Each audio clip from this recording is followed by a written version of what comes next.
My name is Adrian Ravaroo. I was born in Los Angeles, California, and I was born in 1943. Being gay, being homosexual, was against the law until just before that. People could be sent to jail, arrested. The mindset of a lot of people still believed that gay people were the untouchables. They just seemed to be considered pariahs and unwanted. My name is Keith, and I went to the Air Force, served, got out, and I had come to San Francisco on leave. It looked very liberal. It was beautiful. There were gay people here, I heard. And during that time, there was a great deal of fear and confusion, and many of us heard from our relatives how sad they were that they would never see us in heaven. I'm Joel Roberts. I grew up on a farm in western New York. I'm 67. I don't know how it was for the closet gay kid at that time, but I know those of us came out paid a price.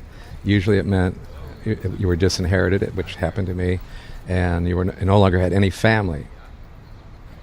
So in a way, the street was the only place to go. There was no place, and middle-class gays were in the closet. They weren't going to help us. We were really on our own. I had heard about the Tenderloin was where the gay people hung out, and this is where the kids figured there was some safety in numbers. So it was a place to make money, get a cheap hotel room, and you did have some gay bars which were regularly busted. And every time there was an election in San Francisco, the paddy wagons would go around and just round up everybody in gay bars. That's how people got elected.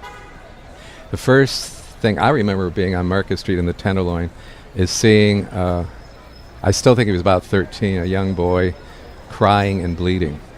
And I rushed over to him, and he said his ribs were broken. And I said, maybe we better get the police. And he said the police did this to him. And he said they regularly did it to him. And I think that was the spark that eventually made me want to do Vanguard. It was just somehow, I couldn't stand it. When I came to San Francisco after the military, I needed to work somewhere. So I went downtown, and I needed to eat. And I didn't have much money.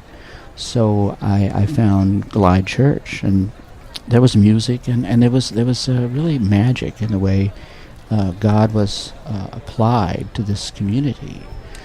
Now, we were in pain, and of course pain is a very good place to start. Many of the street people felt that they had nothing to lose, and so why not stand up for their rights? The civil rights movement was influencing all of us, understanding how religion and nonviolence can really uplift people. But nobody had tried it with gays. I went to the closest church because Clyde Methodist just had been on the brink of being open to the gay community. And I was yelling and screaming, and out comes Cecil Williams, the assistant pastor, who said, "Young man, anybody who can swear like you deserves some of my time." So quickly, Clyde Methodist got involved. First there was picketing, and I remember we passed out flyers and asked for the youth to participate. We had well over 30 kids.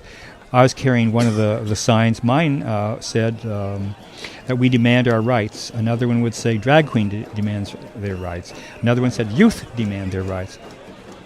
We weren't asking for much. Actually, we were asking for much less. We just didn't want to be harassed, killed, beaten up, bullied.